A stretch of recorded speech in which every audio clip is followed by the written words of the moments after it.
La canicule de 2003, les politiques de santé publique et plus récemment la crise épidémique du Covid-19 ont mis sur le devant de la scène les EHPAD. En 2020, publics, privés et associatifs y sont au nombre de 7800 sur l'ensemble du territoire français. Longtemps perçus comme des mouroirs, faisant l'objet d'un EHPAD bashing injustifié, les professionnels du secteur, de l'ordre de 500 000, se battent désormais au quotidien pour revaloriser leur métier et leurs pratiques. Dans cette croisade, la technologie, avec la généralisation du dossier patient informatisé comme le logiciel Titan de Malta Informatique et la démocratisation des solutions de mobilité, smartphones, tablettes, jouent un rôle important au service de l'humain. Chronique d'une vocation, c'est au sein de l'EHPAD Le Sablonnat de l'association Chemin d'Espérance à Bordeaux que nous allons suivre, le temps d'une journée, celles et ceux qui œuvrent au bien-être et au maintien de la qualité de vie de nos parents et grands-parents. Une journée dans la vie d'un résident connecté, c'est maintenant.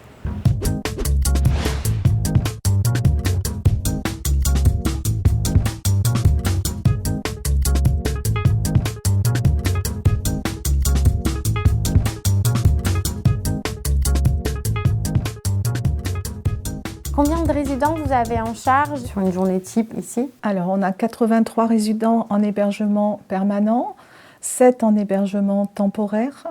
On a 6 places d'accueil de jour et on a un PASA, un pôle d'accueil et de soins adaptés pour 14 places. Pour organiser le suivi de chaque résident et l'activité des soignants, vous êtes donc nombreux, vous utilisez des logiciels? Oui, c'est devenu indispensable maintenant et effectivement, on utilise déjà depuis quelques années Titan. Au départ pour les soins, pour les organisations, la facturation et puis petit à petit, on l'a étendu à la pharmacie pour le suivi de la distribution et le circuit du médicament, pour également les organisations, la planification du ménage pour les ASL, pour la gestion de l'hygiène et de l'hôtellerie et aussi pour l'animation. Je vois une tablette sur votre bureau. Aujourd'hui, vous vous en servez pour quoi, cette tablette? Pour la planification des soins, le suivi des soins, la relève également, notamment la relève avec l'équipe de nuit le matin. Donc on balaye ensemble avec l'équipe du matin et l'équipe de nuit toutes les transmissions de la nuit. Notamment, là je peux voir que Madame Adam, ce matin, a eu des céphalées. L'aide-soignante lui a donné sur prescription médicale 1 gramme de paracétamol à 5 heures et qu'à 6 heures, elle était apaisée et non douloureuse. Là, je vais pouvoir planifier en suivant un suivi régulier à chaque passage la nuit, par exemple. L'infirmière monte le matin avec sa tablette pour effectuer tous les soins. Elle a le suivi, les transmissions et l'après-midi également. Il n'y a aucune perte de transmission. L'infirmière a vraiment en direct tous les soins, toute la planification, le suivi du résident. Elle a même accès à son traitement et au prochain rendez-vous. Donc, la tablette remplace totalement l'ordinateur et c'est un gain de temps du coup qui va permettre à l'infirmière de passer plus de temps auprès du résident.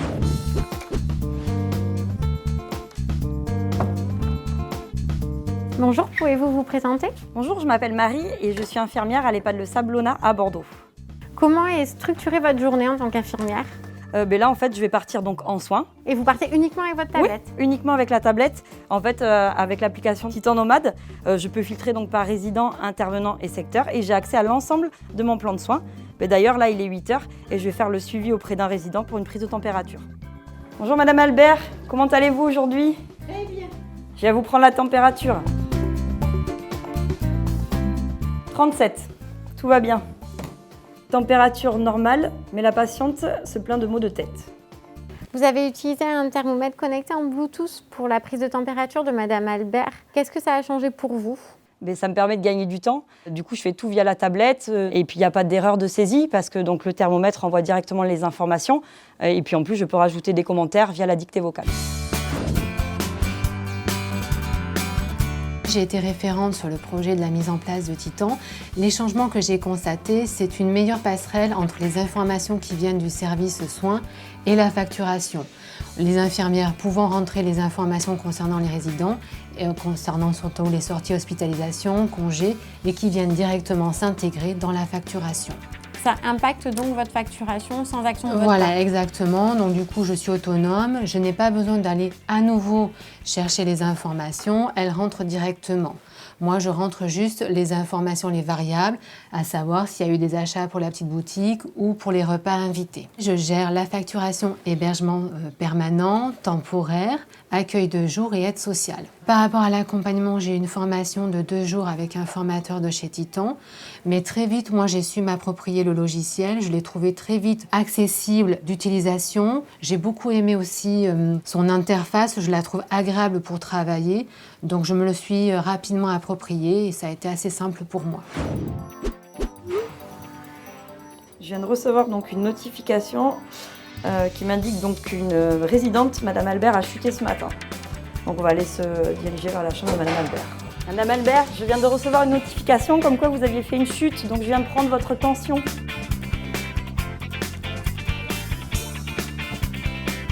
Madame Albert, votre tension est élevée, donc je vais planifier une téléconsultation avec votre médecin généraliste. Je reviens. Les fiches de chute, vous les consignez sur papier? Vu que j'étais au chevet de la résidente, j'aurais pu le faire au chevet, mais là, je peux directement donc, la créer, la fiche de chute, depuis la tablette. Pour la téléconsultation, vous procédez comment? Directement donc, depuis Titan sur la tablette, je peux planifier donc, une téléconsultation avec son médecin, à savoir le docteur Etes. Et comment lui il va être averti? Il va recevoir donc, une notification par SMS et par mail en précisant donc, qu'elle a fait une chute en fait, et que sa tension est élevée. Et du coup, il va recevoir donc, à l'heure indiquée de nouveau une notification pour pouvoir se connecter en lien. Et donc vous allez pouvoir réaliser la téléconsultation simplement avec cette tablette? Oui, et je pourrais également connecter des dispositifs médicaux connectés, dont le stéthoscope si jamais le médecin veut l'utiliser. Donc on va pouvoir démarrer la téléconsultation. Je viens faire la séance de téléconsultation avec Dr Etes.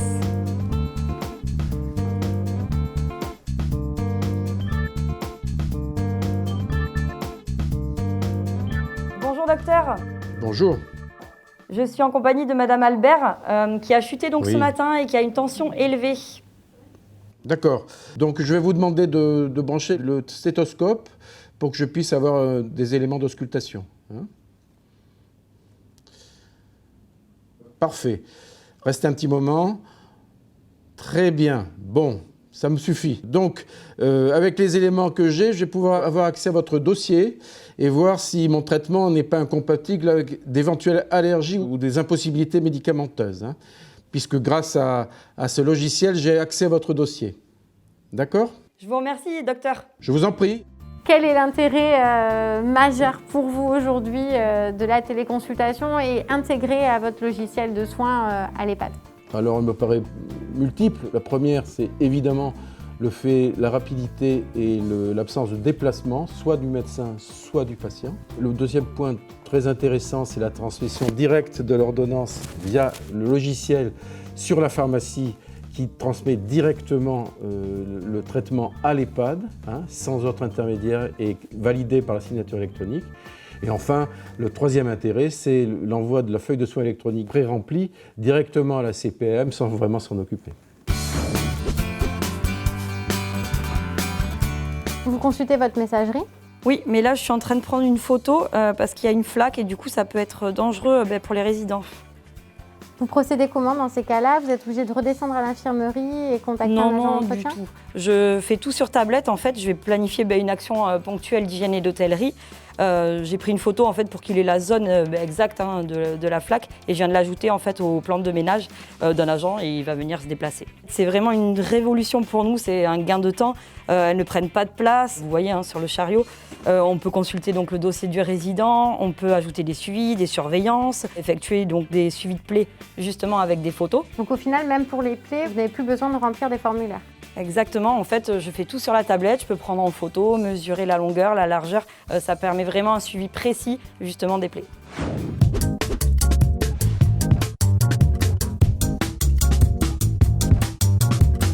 On a pu voir un pilier multimètre sur votre chariot de soins. Vous fonctionnez comment avec les pharmacies? En fait, on travaille avec plusieurs pharmacies qui délivrent donc les traitements de tous nos résidents.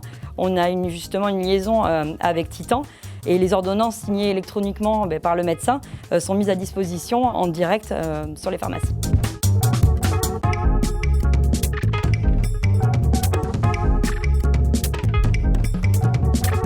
Pourquoi avoir choisi de mettre en place un système de PDA? Donc ça permet en fait une sécurisation complète du circuit du médicament avec une double validation via le semainier et la tablette. On a assisté ce matin à la préparation des repas des résidents. Comment vous gérez ça? En fait, ils sont directement dans le dossier médical du résident. Les cuisines, justement, elles y ont accès et ils peuvent préparer les menus de chaque résident en fonction des régimes et textures. Toutes les informations, vous les recueillez quand? À l'entrée en fait, de chaque résident, au sein de l'établissement, on effectue justement un recueil de données, ce qui permet donc de faire un projet personnalisé en fonction des habitudes de vie, des antécédents et leur état en général. En passant d'une taille de maison de 60 lits à celle d'un établissement pour personnes âgées dépendantes de 96 places et lits, eh bien, il nous fallait des outils qui soient parfaitement adaptés, qui soient accessibles à tous et qui nous permettent de tracer au quotidien nos activités, qui rendent compte de la réalité des situations et qui permettent de répondre aux exigences de nos autorités. On vient de vivre une crise inédite avec le Covid-19. Comment vous êtes-vous adapté? Alors c'est vrai que la période a été très particulière et inédite et qu'il a fallu s'adapter. Et c'est vrai que les logiciels que vous développez ont permis de faire face à cette situation, notamment en établissant le lien et en maintenant le lien avec tous les médecins de nos résidents. Donc permettre la téléconsultation, le web service, et permettre également de maintenir le lien autant que faire se peut avec les familles des résidents, parce qu'on sait que c'est un lien essentiel, même si ce qui se joue au quotidien passe aussi par les liens que nous établissons en interne entre les salariés et les résidents. Bonjour Carlita, je viens faire un appel vidéo avec votre petite fille. Bonjour mamie. C'est mignon, comme tout. On a choisi Titan Visio parce qu'il est directement installé dans notre logiciel. Et ensuite, c'est plus pratique pour nous parce qu'on peut planifier les appels. Et à la suite, on peut faire un suivi, marquer comment s'est passé l'appel, comment était le résident. Et comme ça permet de communiquer avec nos collègues. Pour maintenir les liens entre les résidents et leurs proches, vous avez mis en place d'autres solutions? Oui, alors on a un réseau social privé qui s'appelle Titan Web Entourage. C'est comme un réseau social classique, style Facebook, où les familles peuvent mettre des photos de leur famille et nous, parallèlement, on peut aussi mettre des photos des activités. On peut les imprimer et après leur donner une trace papier. Ça s'appelle comment ce support? Le journal du résident. EHPAD 3.0, mythe ou réalité?